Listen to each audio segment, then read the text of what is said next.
Salut tout le monde, c'est Le Bois. Aujourd'hui, je vous propose de revenir sur mes deux courses du jeudi 23 janvier sur Racing FR qui se déroulaient à Monza. On avait 2 fois 30 minutes avec la McLaren. Et je vais vous montrer ce qui m'a permis de remporter ces deux courses.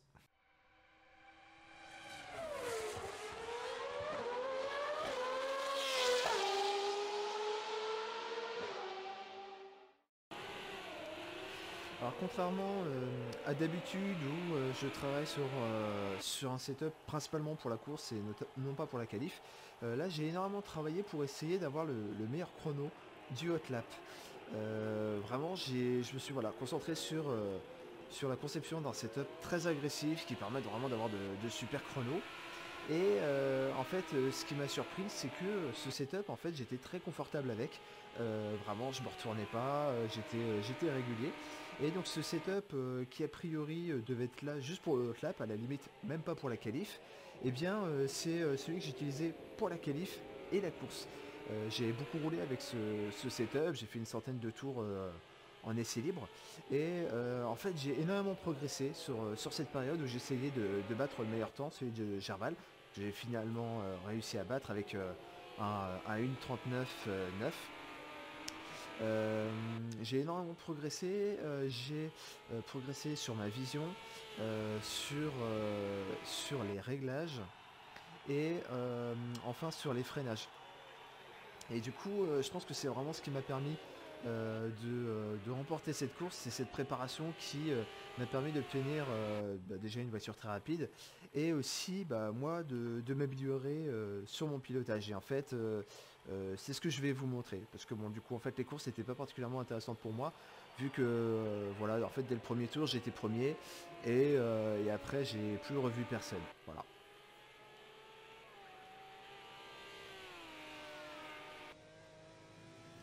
Donc j'ai fait un travail assez important vraiment sur ma vision.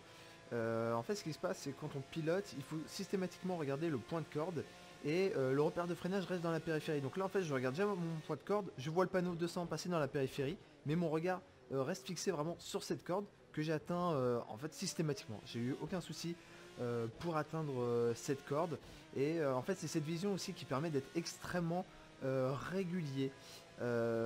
Virage suivant, pareil, je vais regarder directement la corde et pas mon point de freinage qui est globalement à l'aplomb du tunnel. Là, je regarde déjà mon point de corde, ça se voit un petit peu avec la vue en VR.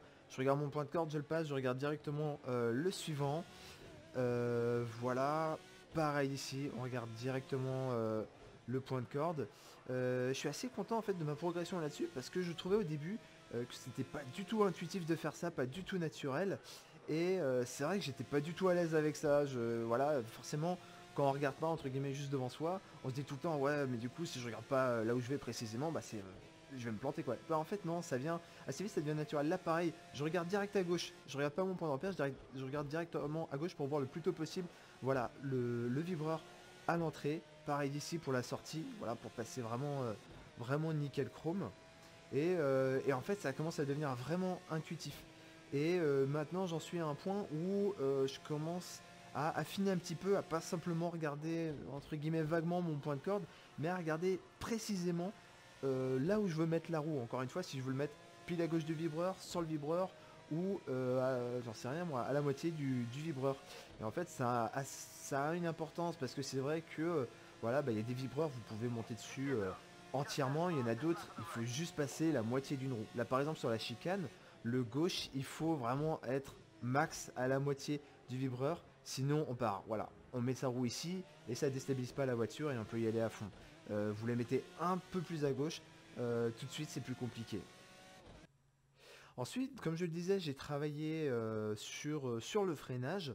Ce qui est très particulier en fait avec cette voiture, c'est que comme elle est très longue, à l'accélération et au freinage, on a un transfert de poids qui est très important. Et plus important que sur la plupart des voitures qu'on est habitué à conduire.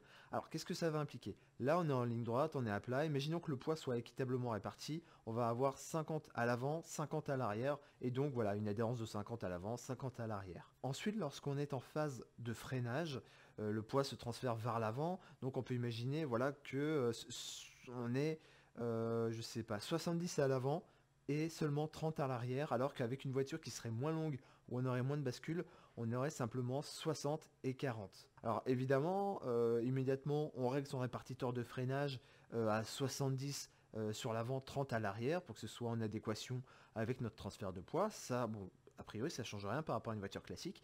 En fait, ce qui fait la différence par rapport à une voiture classique, c'est que vu qu'on a un transfert de poids qui est plus important, le transfert de poids, il est aussi beaucoup plus long. Et alors que sur la plupart des voitures, on irait taper nos freins de manière assez importante, immédiatement, vraiment, voilà, on va tout de suite chercher la force maximale. En fait, sur cette voiture, il ne faut pas faire ça. Il faut avoir un freinage plutôt progressif sur l'attaque. Parce que tant que notre transfert de poids n'est pas effectué, eh ben, on est sur cette balance de 50-50, voilà, qui va se transférer progressivement à 70-30. Mais par exemple, au tout début du freinage, imaginons on est au stade où on est à 55 sur l'avant, 45 sur l'arrière. Vu que votre répartiteur de freinage il est à 70-30, bah, vous demandez beaucoup trop à vos pneus avant qui n'ont pas encore reçu tout le grip. Et du coup, ça va bloquer. Du coup, on a un freinage qui n'est pas très efficace. Et donc typiquement, en fait, le freinage en bout de ligne droite, il fallait donc pas l'attaquer brutalement et en fait, il fallait avoir un freinage voilà, qui est de ce type. Vous voyez, on attaque fort, mais quand même, on va pas tout de suite chercher vraiment le 100%. Et c'est assez rare en fait d'avoir des freinages comme ça. D'habitude, on attaque très fort et on relâche quasiment tout de suite. Là, en fait, sur la plupart des freinages, il fallait des gros freinages en tout cas. Il fallait voilà, monter de manière progressive et ça permet vraiment d'avoir un freinage beaucoup plus efficace. Et vous l'avez peut-être pas remarqué, mais voilà, si vous attaquiez directement, vous entendiez vos pneus patiner au début et très vite, ils ne patinaient plus. Voilà, en fait, c'était dû à ça. Alors simplement du coup au niveau du setup, donc moi j'ai baissé beaucoup les pressions des pneus, même en course j'étais à une barre 9 sur l'arrière, ce qui était encore trop, mais bon voilà on est déjà au minimum. L'aéro donc je l'avais baissé, Monza c'est quand même un circuit rapide. Ce qui était plus intéressant à régler c'est dans l'onglet suspension. Comme je vous l'ai dit, on a un important transfert de poids de l'avant vers l'arrière et inversement, donc à l'accélération et au freinage. Pour lutter contre ça on pouvait augmenter la rigidité des ressorts. Par contre, quand on fait ça, et qu'on le fait beaucoup, derrière au niveau des amortisseurs, il faut régler les amortisseurs en lent. Alors ça veut dire quoi? Finalement, le niveau des ressorts, ça, c'est ce qui va déterminer la quantité de transfert de poids. Le niveau des amortisseurs lents, c'est ce qui va régler la vitesse du transfert de poids. Quand vous réglez vos amortisseurs, vous déterminez si votre transfert de poids se fait de manière plus ou moins rapide, alors que quand vous réglez vos suspensions, vous réglez la quantité de transfert de poids. Et a priori, vous savez qu'on veut vraiment avoir un poids réparti de la manière la plus homogène possible, donc on veut limiter ce transfert de poids. Donc là j'avais vraiment il me semble, le plus rigide possible, hein, je suis à 122. En transfert de poids latéral aussi, je crois que j'étais au max. Voilà. Et par contre les amortisseurs en fait c'était quasiment le plus lent possible. Vous voyez on est à 3500. Et non, on pouvait encore un petit peu descendre, mais c'est quand même beaucoup plus bas que le setup de base. Alors plus la valeur ici est faible, plus le transfert de poids se fait rapidement.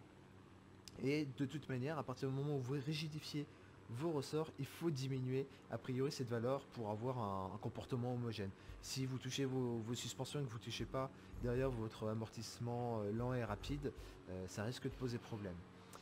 Voilà, donc ça on pouvait le baisser. Au passage, donc du coup plus on le baissait, plus le transfert de poids était rapide et plus on pouvait, alors typiquement sur l'accélération, si vous diminuez le rebond lent et la compression lente, ça veut dire que les suspensions avant se détendent plus vite, les suspensions arrière se compressent plus vite et du coup typiquement à l'accélération, lorsque vous accélérez, votre transfert de poids est plus rapide et du coup vous avez plus rapidement le grip à l'arrière. Et ça sur cette voiture j'ai trouvé que c'est un réglage particulièrement efficace pour avoir un bon grip à l'accélération.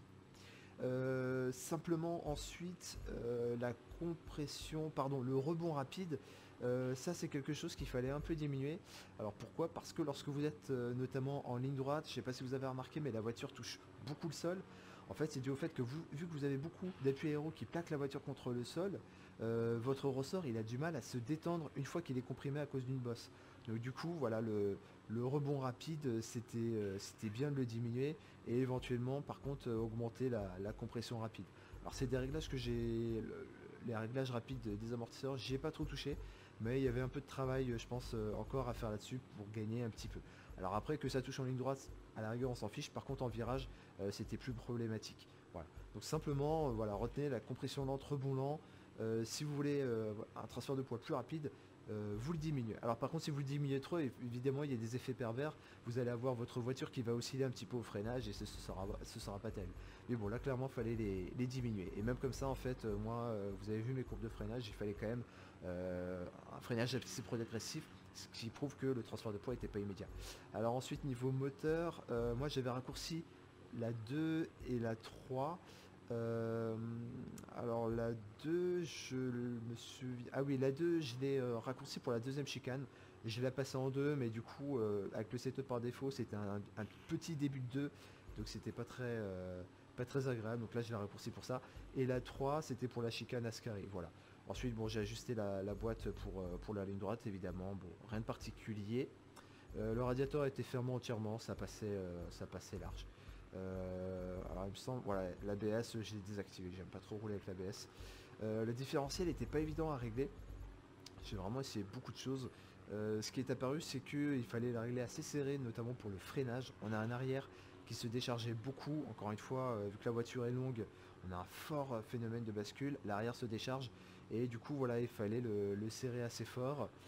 Par contre on avait un initial assez faible et un multiplicateur assez élevé, notamment à cause du freinage. Bon, là-dessus, on peut encore un petit peu optimiser, mais bon, voilà, bon, j'avais un réglage qui me paraissait déjà satisfaisant, et d'ailleurs, ça m'a permis de faire de très bons chronos, donc je suis pas forcément allé chercher beaucoup plus loin, mais clairement, il y a encore du boulot là-dessus si on veut améliorer. Alors ensuite, comme je vous l'ai dit, j'ai fait un gros travail sur la souplesse, notamment au niveau du volant. Là, donc j'ai quasiment coupé le son du moteur pour que vous entendiez juste les pneus. Vous allez voir là, la chicane, en sortie, je vais braquer un peu vite, et vous allez entendre tout de suite les pneus. Ça, c'est le symbole. Voilà, là vous entendez le pneu, en fait il patine. Pourquoi? Parce que mon coup de volant, il était vraiment trop violent pour le coup. Et j'ai fait un gros travail là-dessus pour être le plus souple possible, notamment sur les chicanes. Et en fait grâce à ça on gagne beaucoup. Là vous allez voir, alors on tourne tout souple, voilà, j'entends pas les pneus, et là, voilà, coup de volant, vous entendez les pneus qui patinent. Et évidemment, lorsqu'on va avoir le volant souple, les pédales souples, ça devient assez difficile, mais voilà, j'ai fait un gros travail là-dessus. On va le voir sur la chicane suivante. C'est pareil, c'est très compliqué d'être souple là-dessus. Et en fait, ce que je fais, donc évidemment, entrée très souple. Et ce qui se passe, c'est surtout quand on prend après le deuxième gauche, voilà, la souple. Là, je lâche des fois un peu l'accélérateur parce que sinon ça patine. Et voilà, là, ce passage-là, être bien souple, c'est vraiment la clé pour le passer le plus vite possible. Et en plus, bah, là, c'est délicat parce que voilà, tout se passe très vite. En plus, on est à la limite de l'adhérence, donc on panique un tout petit peu et on a vite fait voilà, de mettre des coups de volant qui en fait voilà, viennent simplement déstabiliser la voiture. Voilà, non, je vous ai donné un petit peu mes petites techniques sur la préparation de cette course et comment obtenir vraiment une voiture très rapide. Encore une fois, pour moi, c'était pas des courses très intéressantes parce que bah, j'étais devant et voilà, la course les deux courses duraient chacune 14 tours et donc à la fin de chaque course, j'avais 10 secondes d'avance, donc c'était quand même très confort. Par contre, encore une fois, voilà, sur cette préparation, j'ai beaucoup progressé et voilà, je suis content parce que du coup, je me dis que bah, pour la suite, il y a encore une énorme marge de progression et c'est sûr, c'est assez agréable quand on sait voilà, qu'on peut encore progresser et que voilà, on n'est pas à la limite et que voilà, on ne sait pas quoi faire pour s'améliorer. Voilà, j'espère que cette vidéo vous aura plu. Je suis allé un petit peu vite en fait à chaque fois sur les réglages, mais voilà, vous inquiétez pas pour chaque a priori voilà pour chaque réglage il y aura une vidéo qui ira avec et qui expliquera ça mieux et plus en détail que là. Voilà, encore une fois pensez à vous abonner et moi je vous dis à bientôt.